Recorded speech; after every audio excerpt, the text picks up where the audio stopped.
West Virginia State Treasurer Riley Moore, who joins us now. Treasurer, welcome.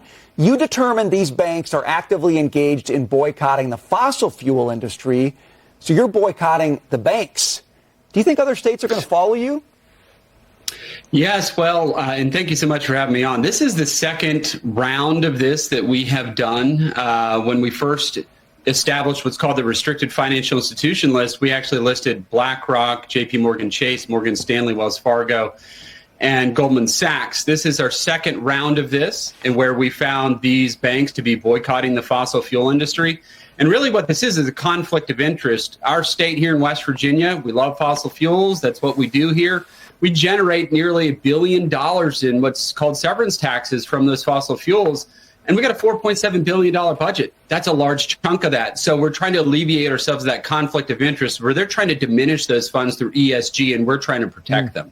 It's so funny, Riley, that you mentioned BlackRock, because Larry Fink has backed off of ESG policies. They don't even want to call them that anymore because there's a lot of backlash with clientele and just generally public relations for them within this matter. But let me play devil's advocate, because the other side is going to say, well, these are burgeoning industries. They're a sign of the future to come. We're investing in them to have a long-term sort of growth plan. What would your counter argument be to that?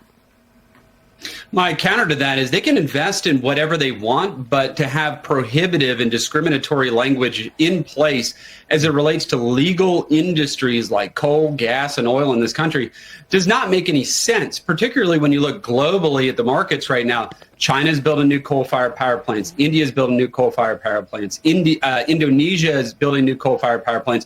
The world last year, actually, in reality, burned more coal than any time in human history. That is a fact. So that doesn't sound like a market that's diminishing to me. That sounds like a market that is growing to me, and one that the United States should certainly be involved in. So to me, that doesn't make any sense. And look, we don't want any special favors for fossil fuel industry. If it's good investment, make it. If it's not, don't do it, but don't discriminate. I want to talk about potentially not good investment, one that you highlighted on your X page. It was a Washington Post article saying that they've taken about $7.5 billion from taxpayers, and it produced only 7 charging stations in 2 years. Where is the outrage about taxpayer money being so wastefully spent? Oh, well, that's exactly right. So there's your special favors, right? Through the Inflation Reduction Act, which I actually call the Inflation Production Act, which has added a lot to inflation here in this country. Billions of dollars spent to just produce a few charging stations. And by the way, when they're trying to transition us away from these fossil fuel industries, what's going to charge the cars? It's coal. Coal is going to charge the cars. And, this is why this whole thing is just nonsense. It doesn't make any sense whatsoever. The United States should be an energy superpower.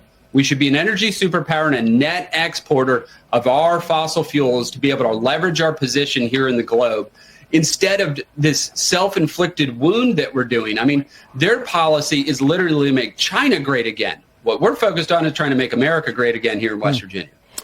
Treasurer, you make a lot of sense. Thanks for being with us. Good luck to you on your plan to get these banks to think about, returns instead of all this woke investing. We appreciate it. And you know what else is fascinating?